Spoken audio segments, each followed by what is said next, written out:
There are some things in life that are out of your control that you can't change and you got to live with. The choice that we have, though, is either to give up or keep on going. If you wake up tomorrow morning and blame your failure on someone or something else, you have no reason to change, do you? I want to ask you, what are you going to believe? Are you going to believe in yourself? Are you going to believe everybody else's judgment on you? Are you going to believe people when they say that you're a failure? No one really likes you, no one really cares about you. It's that son of a bitch's fault. Son of a gun! I did everything I could! But if you woke up in the morning and looked in the mirror and said, I am failing because of me, the decisions that I make, the energy I put in, I'm not passing the blame. If you look in the mirror tomorrow and say that, you will change. So sure enough, from poor to rich and from rich back to poor, what do you do now? What occurred to me was that even though my money was gone, I still had the skills. And the skills proved to be more valuable than the money. So I just simply went back to work, went back to the street, went back using the formula I had used in the first place to do well and made many times more what I did the first time. But I think that's the key. You just have to go back to work. You could be rich, man, but you cannot erase the work ethic part. There is no getting around. Ain't no elevator to the top. You got to take the stairs. The elevator don't go to the top, man. Not in the world of success. You got to take the stairs. Y'all got to start getting gritty, man. I hate it when I see young people wasting their time, wasting all this technology got. Just bull. Just sitting around in this world that's been created for you that everything is instant. At the end of the day, don't compare yourself to people that you feel are more qualified than you. Don't compare yourself to people that you think that are more talented than you. At the end of the day, don't compare yourself to other people's gifting. At the end of the day, hard work works. Hard work can always outwork talented people who don't want to work that hard. And so at the end of the day, I know some of us, maybe we don't come from the greatest home environment. We don't come from the greatest social and economical status. But at the end of the day, we are still in control of our lives. I promise you. Put in the work. If you put in the hard work, if you take control and you respect your dream and you respect your craft and you're willing to sacrifice and to get serious about that thing, I promise you over time you're going to see the thing come alive. Hard work will always create opportunities for us to win in life. I mean that. And what I learned was the law of cause and effect. Now, the law of cause and effect is the great law of life. It basically says that there's a reason for everything. Everything happens for a reason. That success is not an accident. Failure is not an accident. If you want to be successful, happy, financially independent, if you want to achieve all your goals, it's not luck. It's not an accident. What you do is you find someone else who at one time did not have the effect that you want. You decide what you want. You find someone else who didn't have it, and you find out what they did to get it, and you do it over and over again until you get the same result. And it's not an accident. Well, when I learned this, it changed my life.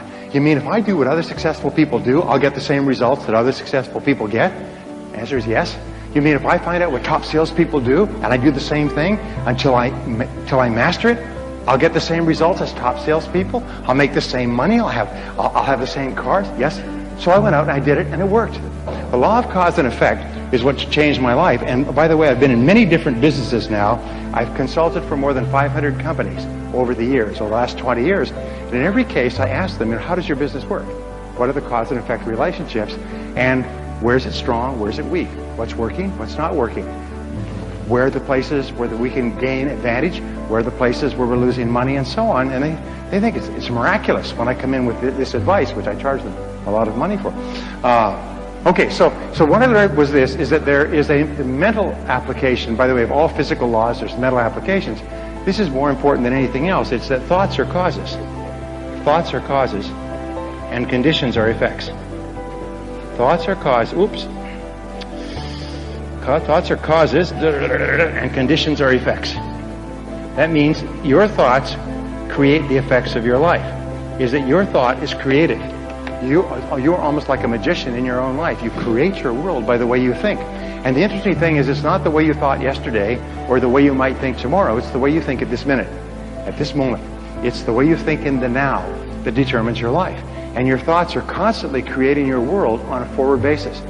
The wonderful thing about our society, a free society like Singapore, is that at any given time you can draw a line under the past and you can say, that was the past, but this is how I'm going to think in the future. And your whole life, just like turning the wheel of a car, goes in a different direction. If you change your thinking, you change your life. And when I learned this, you mean your outer world merely reflects your thoughts? Your outer world is merely an image of your inner world? Is that you keep attracting into your life people and circumstances in harmony with your thinking? Is that everything you have in your life you've created by the way you think? And that if you don't like anything, you can change the way you think and attract something different? Yes, all of that's possible. And once you learn that, you realize there's only one thing in the universe over which you have complete control. What is that? You only control one thing in the world. What is it? You can control your thinking. You can't control other things. You can't control the traffic, and you certainly can't control the weather, but you can control your thinking. And that's enough. Because if you will control your thinking, you control the whole world. Singapore is a tribute to human thinking. Singapore is merely an external expression of the very best thinking that has gone into building this country. This country is based on mind power. It's the most amazing thing. Look at these beautiful hotels and convention centers and office buildings. I mean, these are mental. These were mental before they were physical. Are you with me so far? It's really important to understand that. It's kind of an overwhelming thought. I had a hard time with it when I was in my early 20s. You mean my life, which was not that great, has been created by myself? Yes, it's been created by myself. So I said, well, then I'm going to start to get my thinking in harmony with what I want, rather than keep thinking the old crummy thoughts. All right, so thoughts are causes, conditions are effects. Now what this means, and it brings us to the great law, which is the foundation of all religion and all philosophy, is that you become what you think about most of the time. You become what you think about most of the time. This is the underlying principle of all religions, all philosophy, all psychology, all success, all metaphysics. Everything is you become what you think about most of the time. So the question is, what do you think about most of the time? By the way, this law is always true, except there are a couple of exceptions. If there weren't exceptions, then every young man would turn into a young woman by the age of 20. But nonetheless, you do become what you think about most of the time. Now, one of my subjects when I was poor is I began to study self-made millionaires. Self-made millionaires are people who start with zero and within one working lifetime pass the $1 million mark. But here's the point, is I studied self-made millionaires. These are people who started with nothing. They started with no money and maybe limited education. Sometimes they were brand new immigrants. Sometimes they couldn't speak the language, and they made more than $1 million.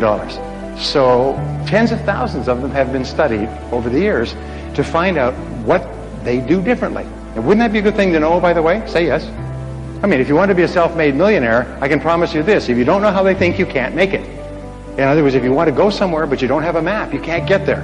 So I began to study them, and I found, what do you think self-made millionaires think about most of the time? They think about becoming financially independent. Because financial independence to them is very important. They want to reach the point where they don't have to worry about money. After that, they will spend. What do you think poor people think about all the time? They think about how little money they have and think about spending everything they have. And everything they can borrow or put on credit cards. So self-made millionaires are always thinking in terms of financial independence. Poor people are always thinking about how poor they are. Now, if you want to become a self-made millionaire, starting point is begin thinking about financial independence. And I'll talk about this in just a second. So, go back to my question. What is it that successful people think about most of the time? Come on, this is real simple, but it's really important. What do they think about most of the time? Success? You're right. They think about what they want most of the time and how to get it. Now, these are the two turning points in your life. Think about what you want and how to get it. What is it that you really, really want, and how do you get it? And that's what they think about most of the time. And if you think about what you want most of the time, you start to move toward it, and it starts to move toward you. If you think about how you can get it and what you can do to move faster toward it, you begin to see all kinds of ideas. You all know these things about the brain, but the fact is, if you plant an idea in your brain, you suddenly start to see all kinds of possibilities to achieve the idea. Successful people are successful because they think and talk about what they want. Unsuccessful people are unhappy because they think and talk about what they don't want. They think and talk about the people they're mad at and their bad experiences and their bad luck and their bad job and just shut up. They whine and cry about their situation, but successful people are thinking about what they want and how to get it most of the time.